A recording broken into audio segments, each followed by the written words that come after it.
લક્ષ્ય ન્યૂઝ, એક નજર, એક લક્ષ્ય.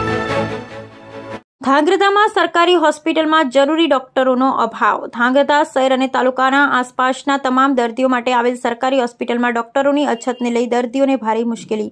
ધાંગ્રધા અમદાવાદ હાઈવે પર વારંવાર અકસ્માત સર્જાતા હોય ત્યારે પ્રાથમિક સારવાર માટે ધાંગ્રધાની હોસ્પિટલમાં લાવવામાં આવે, પરંતુ ડોક્ટરની જગ્યાએ ખાલી હોવાને કારણે સારવાર શક્ય ન હોય, જેને લઈ દર્દીઓને સુરેન્દ્રનગર અથવા તો અમદાવાદ રિફર કરવામાં આવે છે.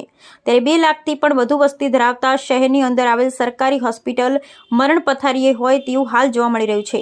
ધાંગ્રધા શહેરમાં આવેલી સરકારી હોસ્પિટલ કે જે વર્ષોથી રાજાશાહી વખતથી આવેલ છે, તે હોસ્પિટલની અંદર બાળકોના ડોક્ટરની કાયમી ધોરણે અછત છે. ઓર્થોપેડિક ડોક્ટર તેમજ જનરલ સર્જન, રેડિયોલોજિસ્ટ સહિતના ડોક્ટરોની જગ્યા ખાલી હોવાને કારણે ધાંગ્રધા અમદાવાદ હાઈવે પર વારંવાર અકસ્માત સર્જાતા હોય ત્યારે પ્રાથમિક સારવાર માટે ધાંગ્રધાની હોસ્પિટલમાં લાવવામાં આવે, પરંતુ ડોક્ટરની જગ્યા ખાલી હોવાને કારણે સારવાર શક્ય ન હોય, જેને લઈ દર્દીઓને સુરેન્દ્રનગર અથવા તો અમદાવાદ રિફર કરવામાં આવે છે.